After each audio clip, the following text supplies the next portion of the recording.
Falcon proves why he deserves to be in the gold lane. All right, so here's why that conspiracy theory from earlier about the whole schedule and the siding thing is so different. Is because they still have the relatively terms coin flip still. Because look, it's blue side Burn X Flash, but they're on the right side of the stage. So now that being said, let's see if this changes the wins of the group stage. Wait a minute, is this an expansion of the conspiracy theory? Is it not just blue side, but the position they're sitting in on stage to determine it? Possibly. Oh boy, it's gonna be tough, but once again, we are seeing expected bans. Glue, of course, thank goodness, please get rid of him. And also coming in from Burn X Flash, the Chone as well as the Joy. I have mixed feelings about Joy. I was just thinking, I was connected to you guys here because Big guy connection. Big guy connection. And same concept, right? We were actually saying, where does Joy fit, right? And even when Yellow Flash played Joy previously, it didn't work out. So I'm surprised with the ban. Yeah, no, he took a page out of Papa Dop's playbook and put him in the XP lane, which is pretty solid. Again, Joy is a sustainable hero. Put a Retribution on her, very rarely will die. But what does she do with that, right? Compared to heroes that also very rarely die, like Uranus or Esmeralda, a lot of pressure there. So now, I think, I agree. Gideon, you said this maybe a few moments ago. They're going to keep it close to the chest. Nothing too crazy here, because they're both playing with, you know, less than ideal circumstances, right? Falcon already lost their first game. Yep. Burn X Flash making their debut here, a lot of pressure on them too. So now with the 1-1 ban, it's very clear that both teams respect the gold lane. Are we going to be expecting here a possible... Could be, because again, I expect Hessa plays a mean Beatrix. He does. And honestly, when I'm looking at the ban so far, the fact that they banned out Joy for the side of Burn X Flash, I'm guessing they want to play a composition very orientated towards CC. I'm not sure if it's split push or team fight. I'm feeling more team fight oriented as Valentina gets banned for the side of Falcon. Let's see what this first pick is going to be. I'm also thinking, you know, if you're going to give CCAT something here, Farsa has been doing work so far in day one, right? And that could be a possibility, but then you're left with this decision, what do you want to prioritize? And it's going to be a Fanny here, who we've constantly seen banned out for the majority of the day. Absolutely, and teams in Southeast Asia love the Fanny. At least somebody on the team has one-tricked her for a good amount of time to be able to whip it out on the professional stage. Something tells me it's some rite of passage. Just get those cables in. It's like the jungler minimum. Do you play Fanny? Yes? Okay, your part. All right, let's go to the boot camp. Let's go to the boot camp. Faramis pick up here for Falcon, and I'm guessing they're going to combo this with something from the EXP or something for Roam. I would think they would hold off on the Roam for a little bit here. You want to still have that flexibility of throwing the Faramis into the Roam or maybe into the mid lane. So the Lapu Lapu, I think, generally quite safe here. He has a couple of bad matchups, but at the end of the day, still brings a lot of value in team fights. Again, I think that's why they took out the glue, you know, because that's usually the answer for Lapu Lapu. You see a lot of glue played into that lane.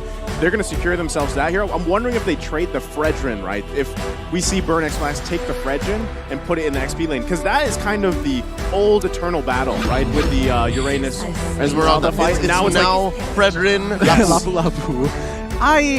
I don't know. I personally don't think that matchup is too favorable. Honestly, there's no leeway for either side. You want a very clear, distinct advantage here. And I think if they want to do that, I mean, Uranus is still a very good option considering that Burn X Flash has already locked in one of its natural counters in the carry, and not to mention, pairs very, very well with the Eve. I'm liking what Burn X Flash is doing. This is non-fundamental in the fact that they've picked all their damage in the first phase, but regardless, what this allows them to do is to just play around what's left. Regardless if Falcon bans out solid roamers or solid peel in the XP lane, they don't mind because this is their core already.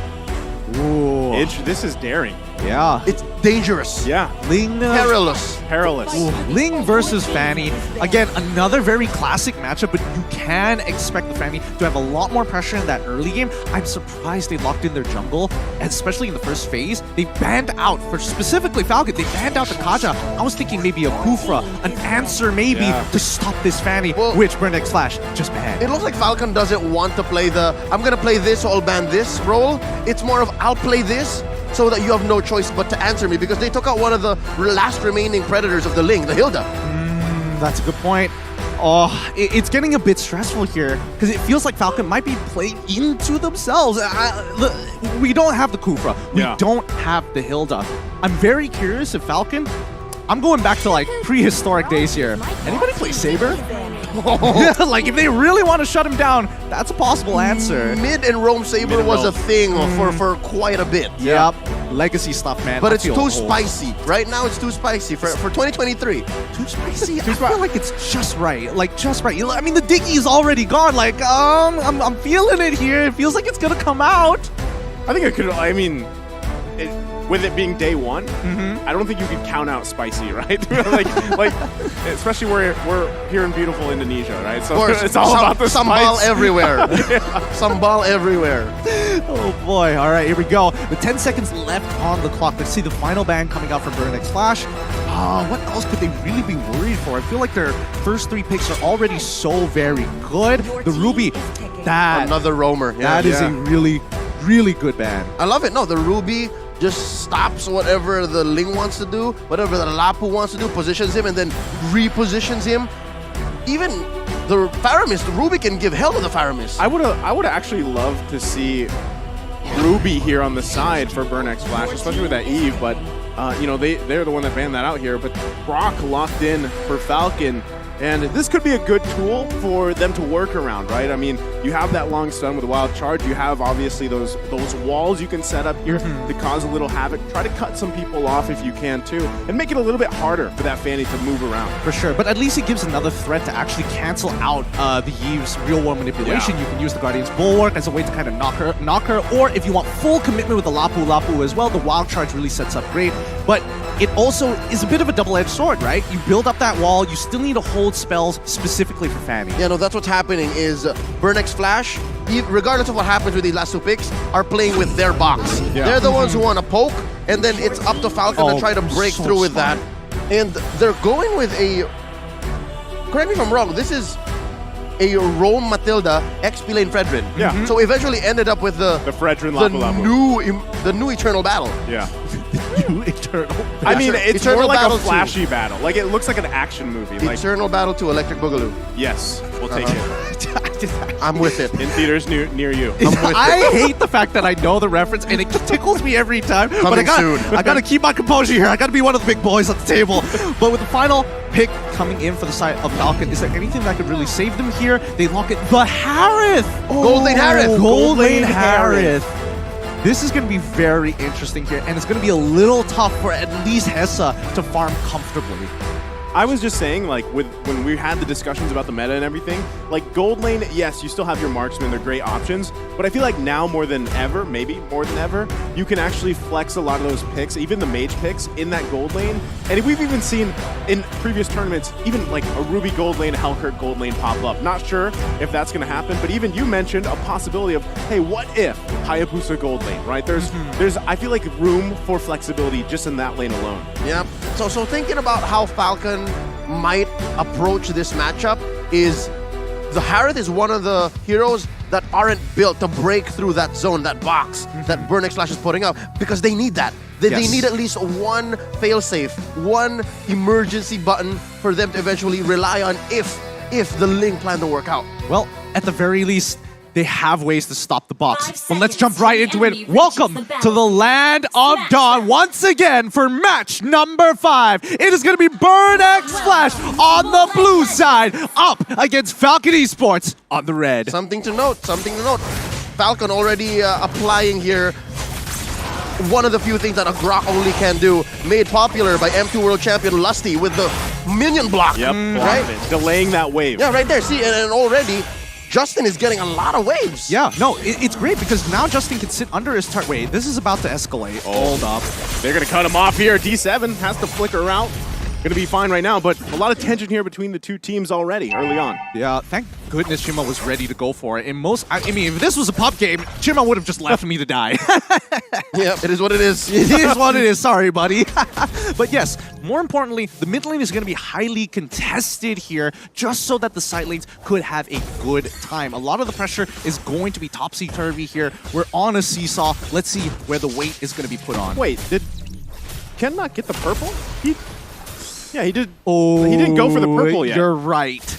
You are right. That's kind of brutal here. Ken doesn't have his purple just yet. He's making his way back to go pick it up here. So He remembered. He remembered. He still got. I left it in the jungle. Yeah, I left it in the jungle. I'll be back for it later. Did I? I did. Yeah. Oh, well placed wall there. Naomi gonna allow Ken to go ahead and get this purple buff, but Chima gonna try to cause a little havoc here. Looks like it was secured though by Ken. So yeah, interesting, right? Interesting decision to just leave that towards the end. I think it's smart because Falcon was expecting potential invades, especially when you have D7. He took the Avarice, and that's when you know, oh, hey, Matilda wants to harass me, wants to get some early gold. Yeah, no, and the way that Matilda was adjusted in the last patch, she's more of a killer now. Like, if you hit somebody with the Circling Eagle, they are more likely to prioritize the hit with the Wisps. Wait, I see. He waited for that purple buff so he could time it with this first turtle. Correct. Right? The whole rotation there. So this should just be, turtle go in the hands of Ken. So that was a good call in the long term of things with that first turtle. Yep, this is a variety of the rotation that was made popular by MSC 2022 champions RSGPH. Yep, really smart plays coming out from Falcon, really understanding and taking it a step further here, because you can see that even with Chima down by his purple buff, he knows he can't really contest it, not expecting this timing to go through.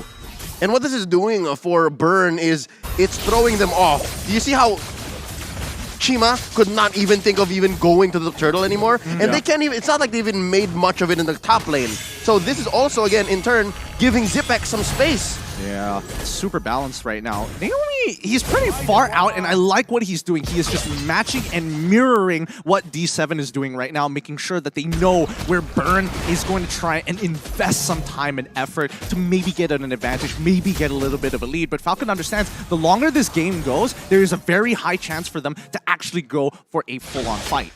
Yeah, I think they have, I mean, especially when you have a Faramis on your side, you're in the hands of Justin. Also running that last worship, the poke there is great, but also the ultimate, right? I mean, that's why you usually pick them. You have that Cult Altar available to you. So team fight-wise, they do have that possible advantage, but still, with no one going down just yet, this is, again, we're not familiar, right, with this. Almost 4 minutes in, there's been no first blood just yet. It's very interesting with the compositions they both drafted as well. Oh, wait. Naomi, though, going to take the shots here. He's going to flicker in. He's going to wild charge in the wrong direction, though. Ken, though, able to grab D7, and they find another one as well as Hessa falls here. Whoa, okay, that was about to be bad. Naomi whiffing the ultimate there, but at least they find a trade back.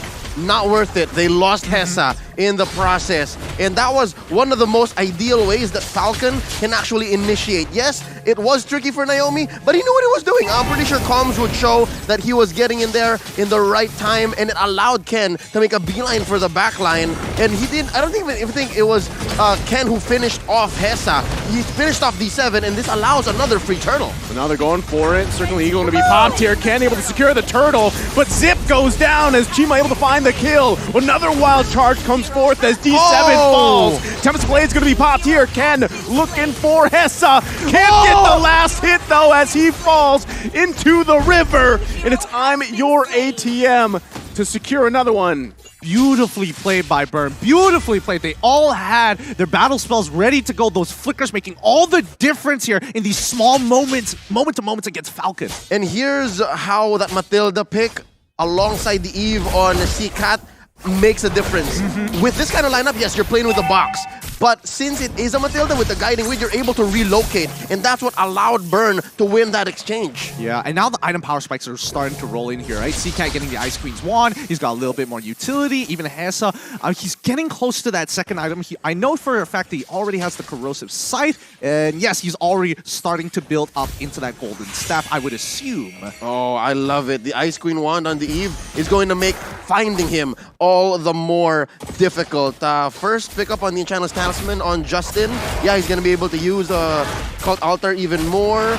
Bloodlust Axe first build up on the Yellow Flash. What's going to happen to Naomi? Oh, Naomi's going to be in trouble here. That's what's going to happen as he falls to Chima. Can the team of Falcon back him up? Hessa going to be the focus. Tempest Blade's going to come down. It's Yellow Flash to grab the kill. Can they grab another one? They're slowed in the real world manipulation. They get the flicker out from D7, but I'm your ATM here to zone them out. But Chima's still going to go into the backside, focusing on Zip. Can't get him, though, and they disengage for now. it's really interesting when you're looking at the thought process of Burn X Flash. Like, yes, we've already lost the guy, but still, they wanted to get something back. It may not be a kill. They are getting battle spells. Now, Yellow Flash can't go for these big flashy plays flickering into the middle of the fight. And more importantly, ZipX is actually having a pretty good time against Hessa. The Calamity Reaper just being more valuable in comparison to a Corrosive Scythe at this stage of the game. Now you're going to think, what happens if this continues for the next 5 minutes, right? So far, Falcon has scored 100% of the turtles, and the only clapbacks that Burn have are when Falcon has no battle spells or when the ults come up wrong off of Falcon. So it's a matter of timing. If this happens for the next 5 minutes, all the more, Hess is going to have a hard time. Yeah, this one goes in the hands of Ken again, a clean sweep on the turtles, and it's Chima that falls to Yellow Flash. C-Cat, though, with the box of death. Can't get a kill. It's Hessa, though, that finds Zip. Can they turn it around? They're going to focus on Justin as he has to flicker out, but he's not going to be able to get away as Hessa grabs another one, and D7 and CC-Cat are on the hunt for Yellow Flash, going to the hands of C-Cat. Oh boy, that's unfortunate there, but again, we are now starting to see why people are like, hey, Hessa, he's just gonna carry. Don't worry, he's got it. Because Falcon had a really good opportunity to turn, but Matilda ready to pull him out just in case. So here's one of those moments wherein, yes, Falcon got the turtle, but as long as you can protect Hessa, as long as Burn gets a winning trade, the next 5 minutes are going to look better for the Khmer. Yo, I thought Castle Crest was about to click right now. It was about to look bad, but I could see the confidence in Leo's eyes. His team has got him covered. The question is, when do we expect ZipX to actually come online? Well, looking at ZipX, 1, 2, and 4, Mystery Shop obviously is going to help him, but oh! Chima forcing out the Cult Altar. Oh, wow. Well, ZipX, again, back to the story, he hasn't really left the gold lane. He's been here for the better part of the last, what, 6-7 minutes? He rotated in mid, and another look at that team fight, right? C-Cat just swiping away, clicking away. You can adjust real-world manipulation as much as possible, but that's not really it. It's all about Hessa, all about D7, allowing again to relocate and reposition to give Falcon hell. And yes, Falcon is ahead, maybe a small amount, 200, but look, down bottom, Ken's gonna go in with the Temps of Blaze. Naomi able to find the connection on D7, but look at the backside. Justin falls to Chima. They didn't have their eyes on the back, and they get unleashed on, and now Zip there to try to help him out. But I think this is going to disengage for now. Hessa apparently died earlier in the fight, so it's still a 1-for-2 trade, and in the end of the day, Burn is still going to have a slight, very slight net profit here. However, mid-turret under fire. Oh, Naomi's going to be in trouble here. Chima on the hunt with the high-end dry. Can't get the kill, though. Ooh. So it's Falcon that's still able to hold on to that tier 1 in the mid lane. Oh, thank goodness. That mid-tier 1 is so very important here because Ken, once that mid-tier 1 is gone, purple buff might be up for contention for Burn. Oh, fighting for this Lord here. Yellow Flash going to be a little bit too late to the party. Chima able to secure it. Ken from the back looking for C-Cat. That's going to be the focus there, but it's Yellow Flash that falls here. Ken able to grab a kill. ZipX with the flicker out. Hessa guiding wins out. I'm your ATM falls though, and Ken with the double kill. Tempest of Blade's going to be popped here. D7 though. They're bouncing between the tier 1. Purple buff going to be up here. Ken's got to be careful. Naomi, the battle for the purple buff. Chima able to escape. No, sir. He can't as he falls there into the tier 2. You could see the Falcon fans just jump for a moment thinking that, yes, they stole it. Wait, they did it, but they got the kill, and that's when you expect the jump. So once again, Falcon now actually having a very clear advantage against Burn. It may be very small for now, but this could really start the snowball for Falcon, which we've been waiting for 10 minutes into the game. No Lord, whatever. You don't have a team to protect it. We'll cut down these Lord-empowered minions and continue on chugging forward. Burn's not going to make the most of this Lord. Again, it's a free defense, 2K ahead. I would expect that in a fight that happens much like the last one that transpired, right? If it's scrappy, a lineup like Burn is actually more favored. But given how Falcon is so good at positioning and finding angles, Ken coming in just the last minute, ZipX as well holding down that ult before he unleashes it.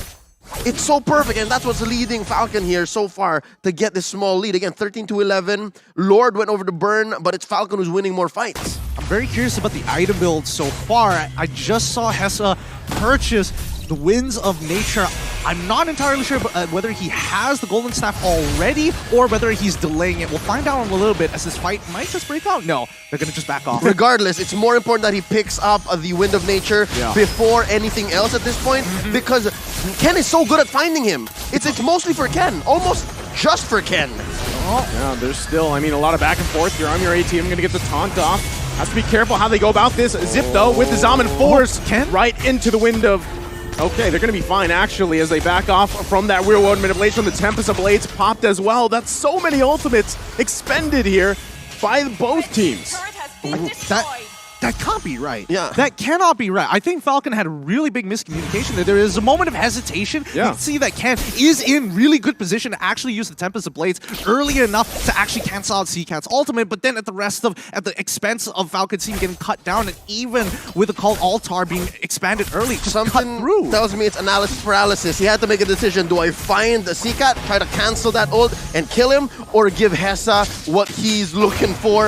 And they repositioned Hessa. I think Burn knows that that's what Falcon wants. They can keep doing that. I love the term analysis paralysis. That is a good term. And on a Ling, you can't have that. You have to have fast fingers and fast decisions, and that's what happened. Yeah, that would be ideal, but without the purple buff, it can be a bit tough here. Now, the Lord is spawned, it's already empowered at the same time. Yellow Flash actually picking up an Oracle for himself to try to protect it, but look at the side lanes. It's really starting to even up. And you got to say, too, I mean, Ken has done a much better job this game than the previous one, and I feel like, you know, even on the same hero, and they're both junglers just hanging down on the bottom side, trying to handle those waves while they can. The rest of the team, though, pretty much working around this Lord. Again, they have the tools they need for it. Do they have eyes on Naomi? Because look, Naomi can just ruin Burn here. He's going to the backside, goes in with the conceal, looking for that wild charge, goes in with the flicker. They find Hessa. The Tempest Blade is going to be popped. That's the Wind of Nature popped. It's CCat that falls under the tier 2. Another flicker going to come out here. The guiding wind, Chima from the backside decides not to go in. It's only CCat that falls, but it's going to be a purple buff as well, taken from Falcon. Really beautifully done coming in from Falcon to get the cancel, but now Burn looking for trades. Oh, Chima went in, but not able to grab it. Quite low here for Falcon, but they might give it a go. As Ken's working on the Lord, circling eagerly to come out, but that is Zip! Able to punish D7, Lord secured as well. Naomi still standing for a little bit longer. Finally gonna fall here, but it's a 3-for-1 trade for now. Lord secured by Falcon. They had to cut their losses there. They had to. I mean, even Chima, he goes and tries to steal his own purple buff away, doesn't get it. That's what you call it quits. The Lord is coming, and you cannot afford to have members down while this push is happening. It just means that Falcon are pretty much going to get all the outer tier turrets. It's a miserable spot to be here where it's your own purple and you have to steal it. So that was a clear win for Falcon, and right now, the best that Burn can do is hope and pray. Defend within your own base. Oh, they get the real-world manipulation down here. They're just going to disengage for now. And so far, I mean, Falcon just happy with a couple of objectives that they grabbed for themselves with that Lord. I feel like they could get a little bit more here, but I think it's safe for Falcon not to press the advantage here for now. If they're still fucking away here. No, they wouldn't, right? I mean, they got another wave coming. Yeah, take it slow, take it chill. They're going to grab this turret as they work on the inhibitor one. They have all the ultimates they need. Turret goes down the top side. Oh, he's too slow, though. And CCat able to grab a kill. Chima goes in. Immortality going to be popped here. The follow-up, though, as Zip grabs the kill. He's on the killing spree at this point. It looks like Burn X Flash still on the hunt here. They know they want to protect this purple buff, but without Chima, what's the point? CCat knows. Naomi getting down, still has immortality. D7 to back off for now. It's Ken that grabbed it. Another buff stolen away with Chima. I get it. The decision for Burn overextend was just a response to Falcon saying there's no more real manipulation. There's very little here to punish us. Yes, they got the kill on Yellow Flash, but Chima went down again very clearly. Naomi helped there. Great use of the Guardian Barrier. Let's not forget, the items so far at full build already. You can carry in very, very close. Main core items have been completed. Now, coming down to the tanks here, we're noticing this immediately. Hey, D7 is not going for full damage. He needs to make sure he stays alive so he can be extending arms or burn X flash to press an advantage or to pull away. Not just, they're using D7 and vision. They need to be able to tell where at least Naomi or Ken is one or the other. If you don't see both coming, that's lethal. The Falcon is going to land. I repeat, the Falcon is going to land. Falcon incoming. Seconds on the clock though for the upcoming Lord. This is going to be a really big objective because now the goalie generally doesn't matter too much. Falcon just have one extra situation item. I think the other, not only that, Falcon also, so far this game has done a very good job at utilizing Naomi when they win the seal out charge, right, and the misplacement that is actually the displacement that he's doing burn X with that yard. I think those are two things that's happening here. And now that this next Lord is up, this is if we can crucial short better X flash to do their best to get into a objective-based fight for them, but they're going to lose another buff here. It's difficult. On the contrary, I'd like to say that items still matter at this point because even has a perfectly built carry in the late game would let go of the boots. You would save that for something else to save your height and then get more damage off him. That is a good point. Yes. No boost. Lord is really big objective. But with no buff on China, they even survive.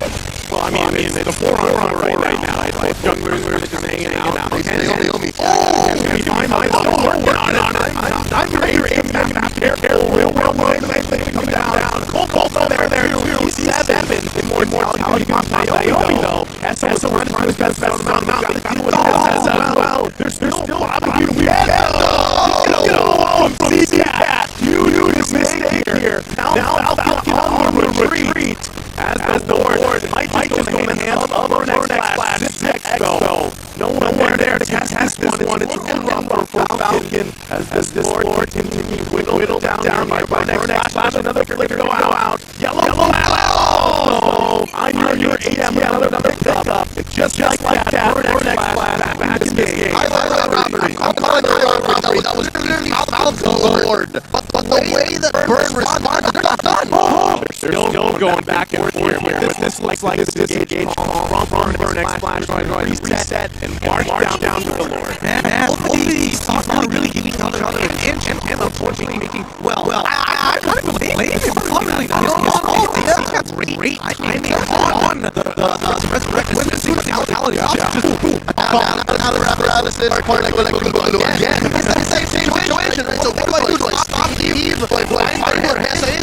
Naomi already pulled the ult. He already did those glitter one charge, right? So what do I do next? Well, right now, it has to be defense right now. She can't just pulling this forward. The team box is deadly. Falcon have to respect it or at least stop it as early as possible. Now we can lose her too here. Now it's Falcon on the defense and Tempest Blades is all up there. Chima just barely and able to survive here. It's Falcon fighting for their lives. I'm sure you can hold a little bit, but like taking that on this president, another turret falls here. Falcon has to defend their base. They've already lost the bottom side. They could possibly lose the top one as well. This is with the wild charge. We're a world limit. They can find all the targets they need. But it's just that grab the kill. This is going to be a high 3-0 for Burn X Flash.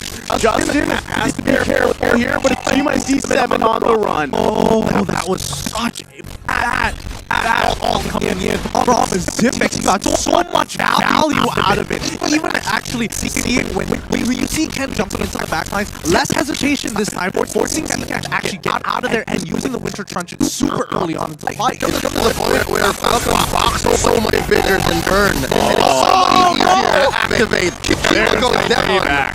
That's about it. That's going to be it right here as they focus on this mid-lane turret. Falcon looking to end the game. It's only T7 for now. Falcon Esports looking to take the first game for themselves in day one as they work on the base and take the game. Oh my goodness! And just like that, it's Falcon Esports putting themselves on the board. Congratulations! The Falcon has landed, folks. The Falcon has landed.